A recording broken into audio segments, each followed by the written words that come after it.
Assalamualaikum warahmatullahi wabarakatuh. Kita lanjutkan materi kita berikutnya, yaitu tentang struktur dan fungsi sel. Masih ingat kan bahwa minggu lalu kita sudah mendefinisikan apa itu sel.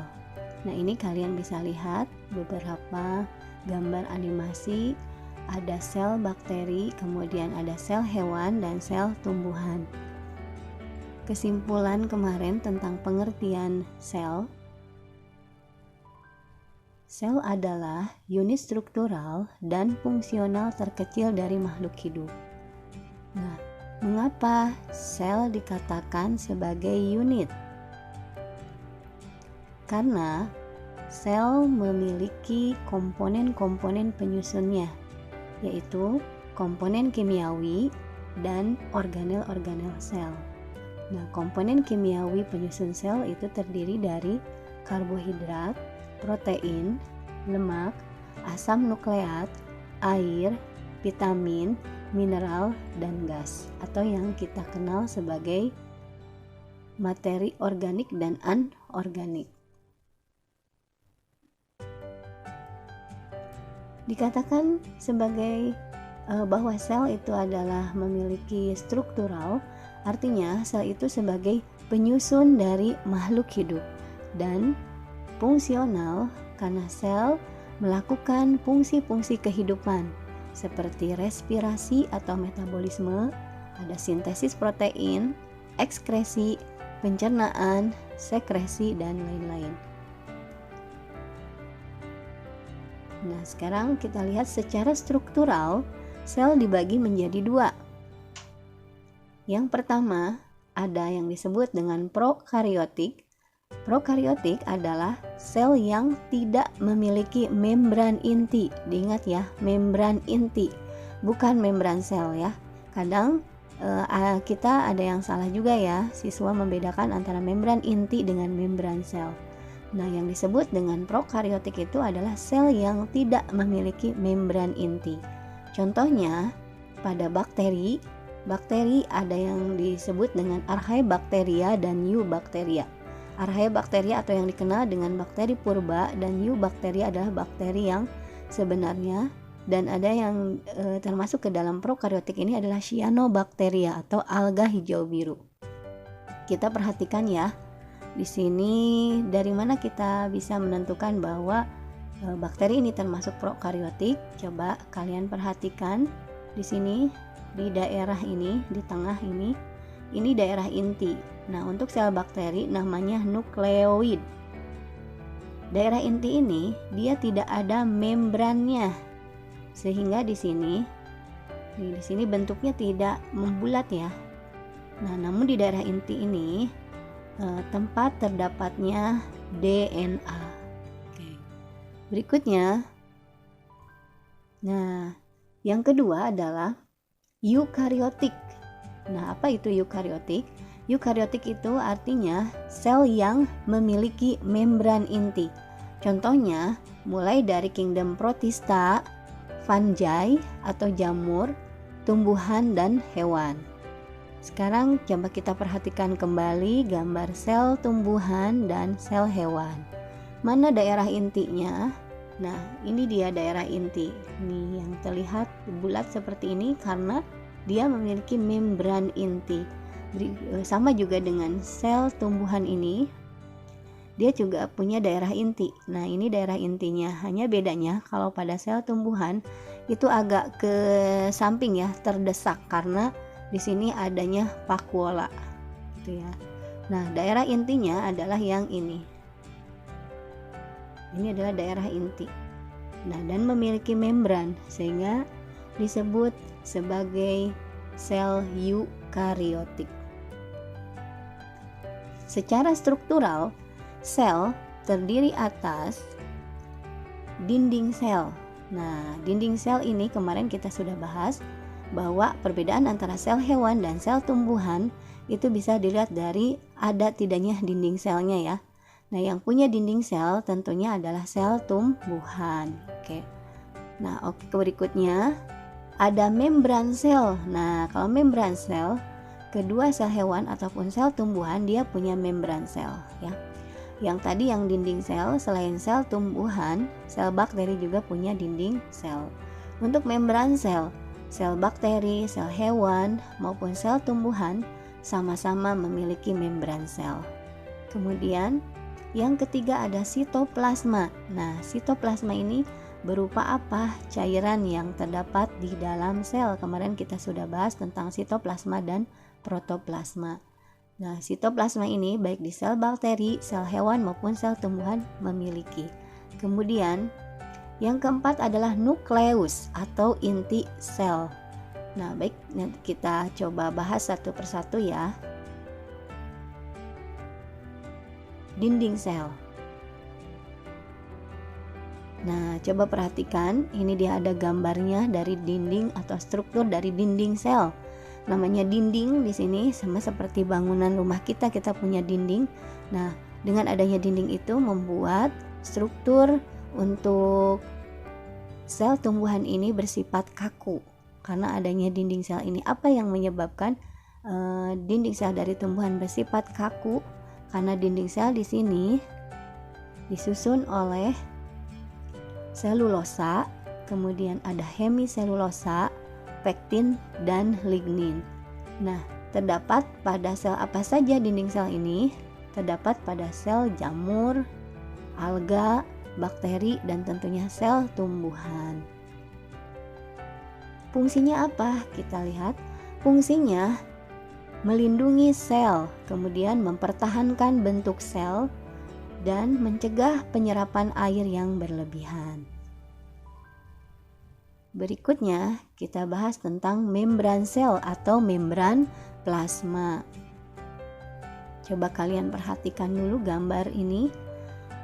Ini adalah struktur dari membran plasma. Ini sangat penting sekali kita ketahui bahwa membran plasma ini disusun oleh dua lapis ya, fosfolipid atau yang dikenal dengan bilayer fosfolipid atau fosfolipid bilayer.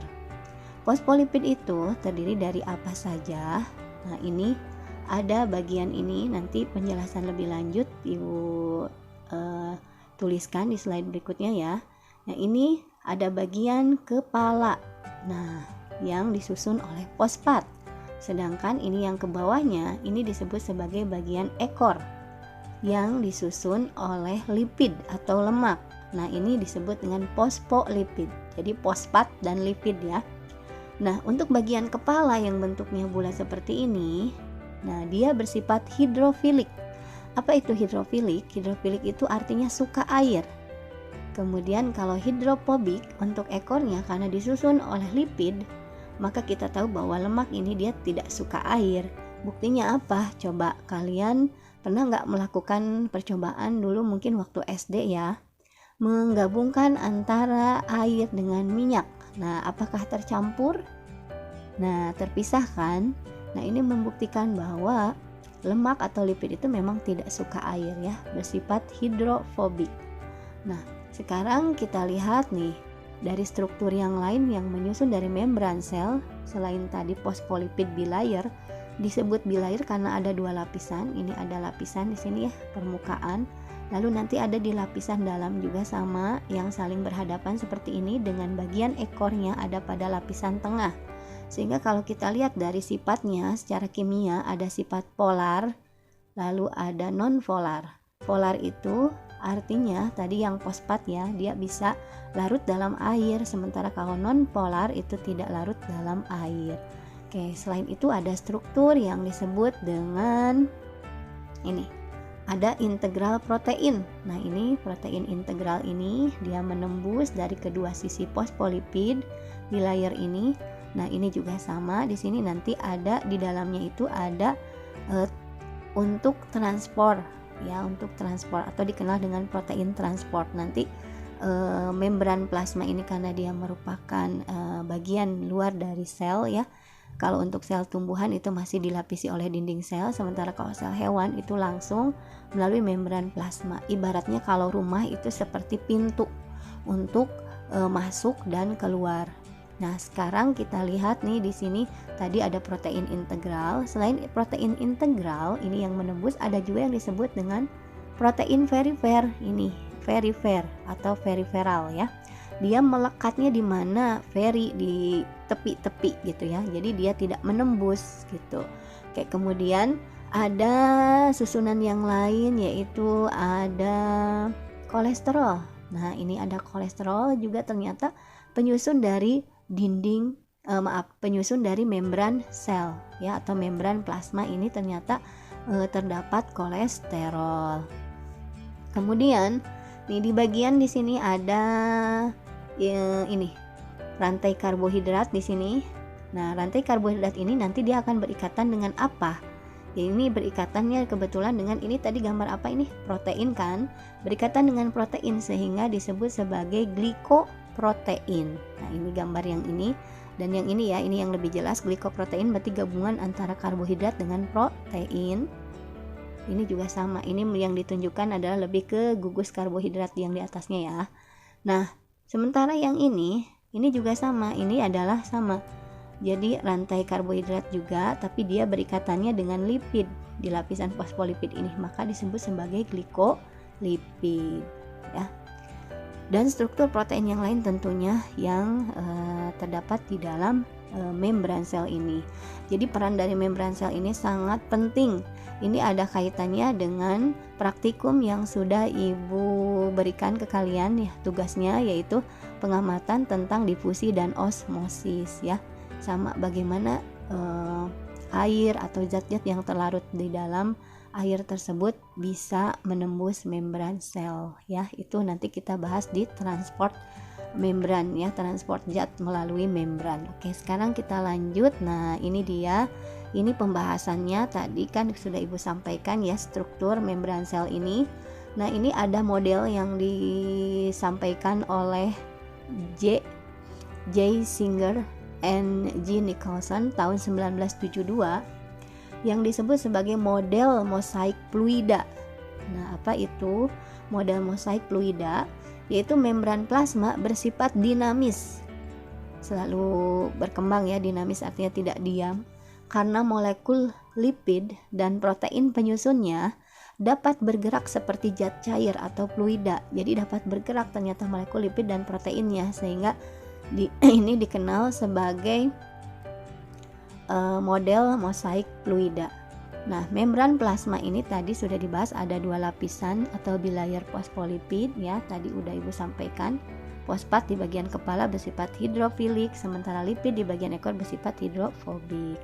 Nah, ini tadi gambarnya. Lalu berdasarkan letaknya, protein dibedakan menjadi dua. Tadi ada protein integral atau intrinsik tadi yang tertanam di antara bilayer fosfolipid, dan ada protein periferal atau ekstrinsik terikat secara longgar pada permukaan membran. Pada protein integral juga bisa, atau dia langsung melekat pada permukaan membran ya, tanpa menembus. Nah, itu yang disebut dengan protein periferal atau protein perifer ya, atau ekstrinsik. Oke, lanjut. Nah, tadi juga ada yang disebut dengan glikoprotein dan glikolipid. Nah, karena struktur membran plasma tadi udah kita bahas ya, ini menyebabkan membran plasma ini bersifat selektif permeable atau semi permeable. Nah, karena hanya dapat dilewati oleh ion ya. Lalu tadi ada yang perlu ditambahkan air ya, air, ion, molekul dan senyawa-senyawa tertentu. Jadi selektif, jadi tidak semua material itu bisa dengan mudah masuk dan keluar ya, karena nanti ada mekanisme pengaturannya. Nanti kita bahas di transport zat melalui membran. Oke.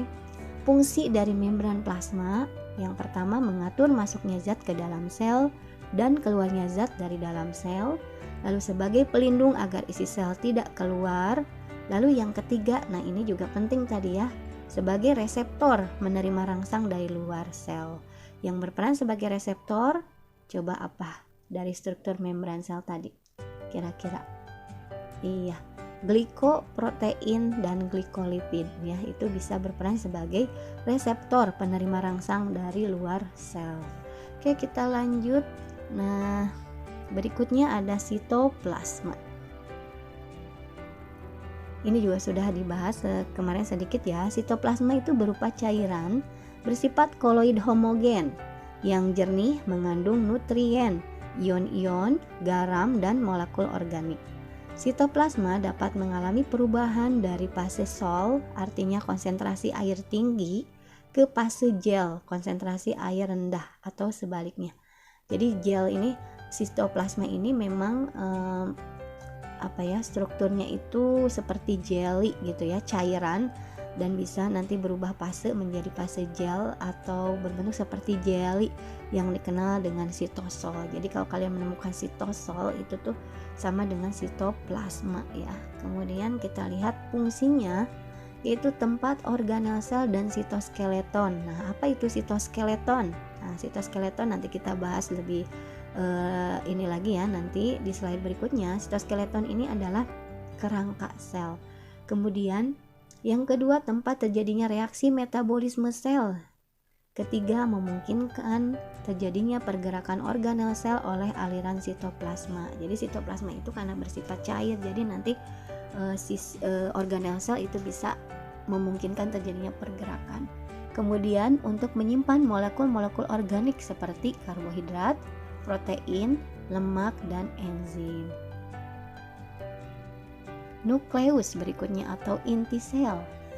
Nah, ini dia nukleus ini bagian yang paling penting bagi sel karena mengatur seluruh aktivitas sel. Ya, kenapa ya nukleus ini mampu mengatur seluruh aktivitas sel? Kita lihat nanti ya jawabannya apa ya. Kita lihat dari penjelasan ini nanti kalian bisa menyimpulkan. Diselubungi oleh membran ganda, yaitu membran luar dan dalam, dan dikelilingi oleh pori-pori. Nah, jadi di dalam membran luar itu terdapat pori-pori untuk mengatur keluar masuknya makromolekul. Di dalam nukleus terdapat, apa saja? Kita lihat ada nukleoplasma atau yang disebut cairan inti. Nah, kalau yang cairan di luar inti itu namanya sitoplasma. Tapi kalau cairan yang terdapat di dalam inti disebut nukleoplasma. Di dalam nukleoplasma terdapat kromatin. Nah, dia strukturnya menyerupai benang ya, seperti benang-benang berisi DNA. Mungkin kalian pernah mendengar apa itu DNA gitu ya. Penjelasan lebih mendalam lagi nanti kita bahas di kelas 12. Tapi kita sudah mengetahui bahwa DNA itu terdapat di dalam nukleus atau inti sel. Jadi perannya itu nanti yang menentukan ciri atau sifat dari suatu organisme. Kemudian selain itu di dalam nukleoplasma tadi cairan terdapat enzim, protein, ion, dan nukleotida. Nah, kromatin ini nanti di dalam inti ini akan memendek dan menebal membentuk kromosom. Kapan akan membentuk kromosom? Nanti pada saat sel akan melakukan pembelahan sel. Nah, berikutnya di dalam nukleus itu ada nukleolus. Di buku ditulis sebagai anak inti, tapi nukleus ini tidak beranak ya. Istilahnya aja nukleolus atau anak inti ya. Nah, karena mungkin terdapat di dalam nukleus seperti gitu, strukturnya memang membulat juga.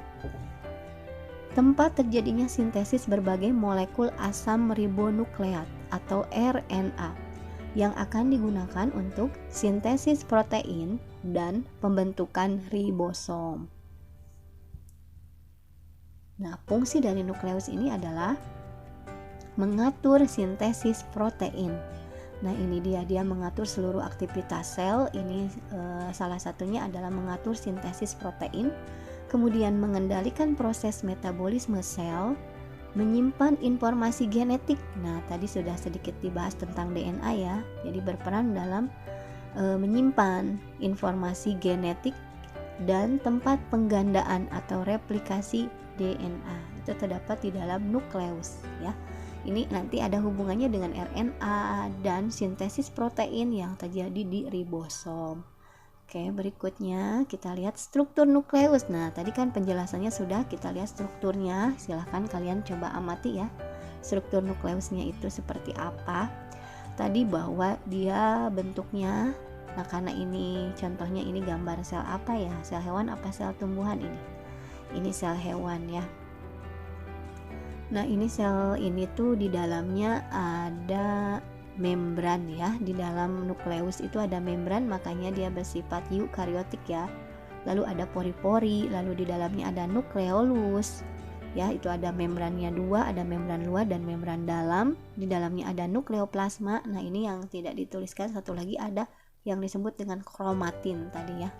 Kromatin ini yang akan memendek dan menebal membentuk kromosom. Lanjut, organel-organel sel. Sekarang kita bahas satu persatu. Yang pertama ada ribosom. Ribosom memiliki dua subunit, yaitu subunit besar dan subunit kecil. Keduanya akan bersatu pada saat sintesis protein dan segera terpecah setelah sintesis protein selesai. Coba kita lihat gambarnya, strukturnya. Di sini yang kecil ini subunit kecil. Nah, yang besar itu adalah subunit besar ribosom. Nah, ini gambar di situ ada mRNA, ada tRNA ya. Lalu nanti dihasilkan rantai peptida ya, polipeptida ya. Nah, ini yang dinamakan dengan proses sintesis protein. Tapi nanti penjelasannya ya, mungkin di kelas 12. Oke, sekarang kita cek lagi. Nah, terdapat dua jenis ribosom. Ada ribosom bebas yang tersuspensi di dalam sitosol. Jadi ribosom ini memang banyak. Jadi dia ada yang tersebar di dalam sitosol atau sitoplasma. Lalu ada ribosom terikat, yaitu menempel pada retikulum endoplasma. Nah, sekarang kita lihat fungsinya, yaitu untuk sintesis protein. Berikutnya, retikulum endoplasma. Ini gambarnya seperti ini. Jadi kalian nanti perhatikan, RE ini letaknya seperti mengelilingi dari nukleus ya, atau inti sel, berdekatan sekali. Coba kalian lihat nih di sini gambarnya ya, berdekatan. Nah, retikulum endoplasma ini kita lihat ada dua macam. Ada REK, retikulum endoplasma kasar. Bedanya apa? Ini ada bentuk seperti bulat-bulatnya gitu ya, yang nempel-nempel. Nah, ini adalah ribosom. Jadi ditempeli oleh ribosom. Sementara ini ada RE halus yang tidak ada ribosomnya ya, tidak ditempeli ribosom. Yang RE halus itu banyak terdapat di dalam sel ovarium, testis, hati, dan otot ya, sel otot. Kemudian kita lihat fungsi dari retikulum endoplasma. Kita bedakan, kalau REK itu lebih ke sintesis protein dan transport protein. Jadi fungsi RE itu selain ada sintesis protein karena memang ada ribosom di dalamnya, juga transport protein. Nanti yang mentransportnya itu melalui ini, retikulum endoplasma. Nah, REH ini fungsinya untuk sintesis lipid, yaitu berupa fosfolipid dan sterol. Lalu ada metabolisme karbohidrat juga atau glikogen. Lalu menetralkan racun, transport lipid, tetap ya fungsinya ada transport juga, cuma REH ini lebih ke transport lipid. Lalu ada glikogen dan ion kalsium yang diperlukan dalam kontraksi otot. Makanya tadi disebutkan banyak terdapat pada sel otot ya. Berikutnya kita lanjut. Organel yang berikutnya adalah aparatus Golgi atau badan Golgi. Nah, ini adalah gambar struktur dari aparatus Golgi. Terdiri atas tumpukan kantong membran pipih sisterna. Nah, ini dia, ini sisterna yang bertumpuk-tumpuk gitu ya. Dan vesikula-vesikula. Jadi di sini ada vesikula-vesikula. Ini vesikula-vesikula seperti kantong-kantong gitu ya. Isinya nanti ada enzim ya, atau zat-zat hasil atau membawa zat-zat hasil sekresi dari aparatus Golgi ini. Badan Golgi pada tumbuhan disebut diktiosom. Nah, badan Golgi ini banyak terdapat pada kelenjar air mata dan kelenjar pencernaan. Fungsinya pertama berperan dalam sekresi atau membentuk vesikula yang berisi enzim untuk sekresi. Yang kedua membuat makromolekul seperti polisakarida dan asam hyaluronat. Kemudian yang ketiga membentuk akrosom pada spermatozoa dan membentuk membran plasma dari vesikula-vesikula yang dilepaskan.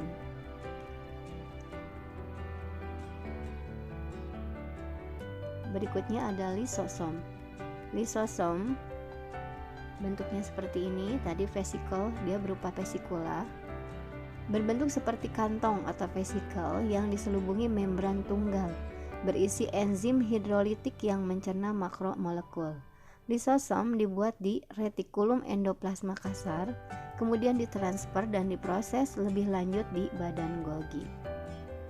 Nah, fungsi dari lisosom ini sangat banyak. Pertama adalah pencernaan intrasel. Jadi, untuk yang berperan dalam proses pencernaannya di dalam sel ini adalah lisosom ya, pencernaan intrasel. Kemudian dia juga bersifat fagositosis, yaitu dengan cara menelan dan mencerna partikel yang lebih kecil. Nah, fagosit ini ada kaitannya juga dengan sistem imunitas ya. Jadi sistem imunitas itu kalau pada sel itu bisa jadi salah satu fungsi dari lisosom. Kemudian autofag, yaitu dengan cara menelan dan mendaur ulang organel yang rusak. Kemudian dia berperan juga dalam autolisis, yaitu perusakan sel sendiri dengan cara membebaskan semua isi lisosom. Jadi lisis dia melepaskan, rusak sendiri selnya. Contohnya pada pemutusan ekor katak. Mitokondria. Mitokondria adalah organel yang memiliki membran ganda, yaitu ada membran luar dan membran dalam. Membran dalam berlekuk-lekuk disebut krista, memiliki matriks yang berisi enzim respirasi sel, ribosom, DNA, dan RNA. Mitokondria ini disebut sebagai organel semi-otonom karena memiliki DNA yang dapat mengatur sintesis protein yang dilakukan oleh ribosom di dalam organel tersebut. Kita lihat struktur dari mitokondria. Ini tadi penjelasannya sudah ada di atas, kalian tinggal melihat kembali ke gambarnya ya. Kemudian kita lihat fungsi dari mitokondria, yaitu untuk respirasi sel atau metabolisme sel. Berikutnya ada plastida. Plastida adalah organel penyimpan materi yang diselubungi oleh membran ganda. Hanya terdapat pada sel tumbuhan dan alga. Plastida dibedakan menjadi 3 berdasarkan pigmen yang dikandungnya. Pertama ada kloroplas. Kloroplas mengandung pigmen klorofil, berfungsi dalam fotosintesis. Kita tahu bahwa klorofil ini adalah pigmen yang berwarna hijau. Kemudian yang kedua ada kromoplas, mengandung pigmen selain klorofil. Jadi pigmen selain warna hijau itu contohnya adalah karotenoid untuk warna jingga, pikoeritrin warna merah, pikosianin biru, pikosantin coklat, terdapat pada bunga dan buah-buahan yang masak. Berikutnya ada leukoplas. Leukoplas merupakan plastida yang berwarna putih atau tidak berwarna, terdapat pada sel akar, umbi, dan biji. Berdasarkan jenis materi yang disimpan dalam leukoplas dibedakan menjadi ada amiloplas, yaitu menyimpan amilum, elaioplas menyimpan minyak, dan proteoplas menyimpan protein. Nah, kloroplas ini dijelaskan lagi lebih lanjut ya, karena ini ciri khas dari sel tumbuhan. Jadi organel yang memiliki membran ganda luar dan dalam memiliki pigmen berwarna hijau yang disebut klorofil sehingga berfungsi untuk fotosintesis. Kloroplas merupakan organel semi-otonom. Jadi ini sama dengan tadi mitokondria ya. Kenapa semi-otonom? Karena memiliki DNA dan ribosom sehingga mampu melakukan sintesis protein sendiri. Kemudian terdapat kantong pipih yang disebut tilakoid. Tilakoid yang bertumpuk disebut granum. Nah, jamaknya grana. Jadi banyak, kalau satu tumpukan namanya granum, kalau banyak tumpukan namanya grana. Granum dihubungkan oleh tubula tipis di antara tilakoid disebut lamela. Di luar tilakoid terdapat cairan yang disebut stroma. Kita lihat strukturnya, gambarnya ya. Ini ada membran luar, ada membran dalam. Ini kemudian, nah ini dia tumpukan-tumpukan tadi ya. Kantong pipih tadi tilakoid ini ada tilakoid grana. Grana ini yang banyak grana. Kalau satu itu namanya granum. Kemudian di sini ada tilakoid, ini adalah tempat terjadinya reaksi terang. Sementara stroma yang berupa cairan ini adalah tempat terjadinya reaksi gelap. Nah, ini merupakan reaksi yang terjadi di dalam fotosintesis. Nanti dijelaskan lebih lanjut kelas 12. Berikutnya vakuola. Vakuola ini, nah ini sel tumbuhan ya, ciri khasnya dia memiliki vakuola yang besar. Saking besarnya dia akhirnya mendesak inti ya ke samping. Kita lihat fungsi dari vakuola itu apa saja. Pertama, menyimpan gas, senyawa-senyawa organik yang berupa alkaloid, protein, dan asam organik, dan ion anorganik berupa kalium dan klorida. Lalu sebagai tempat untuk menyimpan pigmen. Ya, pigmen misalkan ada tumbuhan yang warna daunnya selain hijau gitu, ada yang warnanya merah gitu. Pigmennya itu disimpan, atau ungu ya, disimpan di dalam vakuola. Kemudian bunga dan buah, menyimpan senyawa beracun atau aroma tidak sedap, kemudian menyerap air sehingga sel menjadi lebih besar. Kemudian tempat pembuangan akumulasi produk sampingan hasil metabolisme yang berbahaya. Kemudian ada organel berikutnya adalah badan mikro. Struktur yang mirip dengan lisosom namun lebih kecil dari lisosom. Ada dua macam badan mikro, yaitu peroksisom dan glioksisom. Peroksisom mengandung enzim oksidase yaitu katalase yang berperan mengkatalisis hidrogen peroksida menjadi air dan oksigen. Hidrogen peroksida ini bersifat toksik ya, atau racun, merupakan hasil sampingan atau sisa dari metabolisme yang harus diuraikan. Nah, yang mampu menguraikannya adalah enzim katalase yang terdapat di dalam peroksisom, sehingga menjadi air dan oksigen sehingga tidak berbahaya bagi sel. Peroksisom banyak terdapat pada sel hewan, yaitu di sel hati dan ginjal. Sedangkan glioksisom terdapat pada sel tumbuhan, terutama pada sel biji yang sedang berkecambah. Bentuknya seperti ini, mirip dengan lisosom ya. Kemudian ada sentrosom dan sentriol. Coba kalian perhatikan dulu strukturnya seperti ini. Ini dekat dengan nukleus ya. Sentrosom ini merupakan organel tempat tumbuhnya mikrotubula ya, atau mikrotubulus yang terletak di dekat nukleus. Di dalam sentrosom terdapat sepasang sentriol. Nah, sentriol ini nanti ketika sel akan membelah, maka sentriol ini akan bergerak menuju ke kutub yang berlawanan membentuk benang gelendong pembelahan, sehingga dia berperan dalam pembelahan sel. Kemudian sitoskeleton. Nah, sitoskeleton ini adalah kerangka sel yang kuat dan lentur berupa jaringan serabut yang tersebar di seluruh sitoplasma. Sitoskeleton ini berfungsi untuk menyokong dan mempertahankan bentuk sel serta berperan sebagai tempat tertambatnya beberapa organel sel. Nah, ini berdasarkan ukurannya, sitoskeleton dibedakan menjadi mikrotubulus, filamen intermediate, dan mikrofilamen. Ini kalian perhatikan ya strukturnya ini dalam sel. Di sini ada mikrotubulus, ini lebih besar ukurannya. Kemudian ada filamen intermediate dan ada mikrofilamen. Kemudian sistem endomembran. Kalau kita perhatikan dari awal tadi terlihat adanya hubungan ya. Hubungannya seperti apa di sini?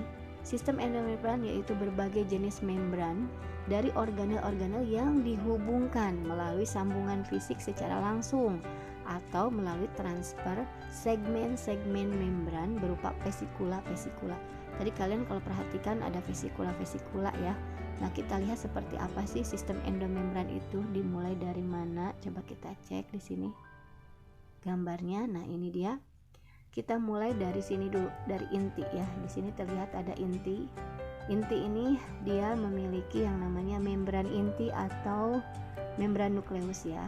Jadi material yang penting dari inti ini, nanti DNA ini dan RNA ini akan melakukan nanti yang namanya proses sintesis protein. Nah, nanti materialnya akan keluar melalui membran inti. Dari membran inti hubungannya langsung kemana nih? Ke retikulum endoplasma ya. Terutama di sini ada RE kasar, karena di RE kasar ini banyak terdapat ribosom untuk sintesis protein. Jadi proses sintesis protein itu nanti berlangsungnya itu di ribosom. Nah, nanti hasil dari sintesis protein ini berupa rantai polipeptida. Nanti akan diteruskan, ditranspor kemana? Ke ini. Ini apa, coba gambar apa tadi sudah dijelaskan? Aparatus Golgi. Di aparatus Golgi di sini nanti selain tadi diedarkannya melalui apa ya? Melalui vesikula tadi, vesikula transport dari ini, dari retikulum endoplasma kasar, kemudian masuk ke badan Golgi. Di badan Golgi juga sama ya. Jadi nanti eh, prosesnya itu di sini dilanjutkan. Kalau tadi masih berupa rantai polipeptida, maka di badan Golgi nanti akan ditambahkan zat-zat yang diperlukan, misalkan penambahan karbohidrat untuk membentuk struktur glikoprotein misalkan ya, atau glikolipid dan sebagainya. Nah, ini terjadi di sini. Kemudian nanti bahan tersebut dan bahan sekresi lain yang sudah diproduksi di badan Golgi ini kembali akan dilepaskan dan dibawa sama tetap oleh vesikula-vesikula ini. Nah, vesikula ini juga dikenal sebagai lisosom. Nah, ini dia mengandung enzim hidrolitik yang tadi sudah diproses di badan Golgi ya. Hasilnya itu dibawa oleh lisosom. Nanti lisosom akan berperan dalam mencerna. Nah, selain itu juga vesikula-vesikula yang lain ini ya, dia bisa dalam bentuk lisosom atau vesikula lain. Nah, ini dia akan mengedarkan zat-zat yang dibutuhkan. Misalkan ini dia akan dibawa ke membran sel. Di membran sel bisa untuk struktur sel, atau bisa juga kalau gambar ini dilepaskan. Berarti ini adalah zat yang harus dikeluarkan dari dalam sel, dibawanya oleh vesikula-vesikula ini.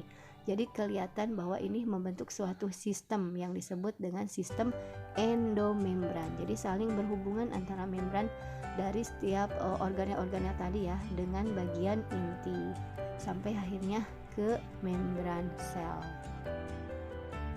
Nah, mungkin itu saja penjelasan tentang struktur dan fungsi. Nah, sumber referensi yang Ibu pakai yaitu ada buku biologi untuk kelas 11 SMA yang pengarangnya di sini ada Sri Pujianto, penerbitnya Platinum, dan ada buku karangan Irna Ningtyas yaitu di penerbitnya Erlangga, dan gambar itu Ibu mengambil dari Google. Oke, sekian. Terima kasih atas perhatiannya. Ditunggu video berikutnya ya. Wassalamualaikum warahmatullahi wabarakatuh.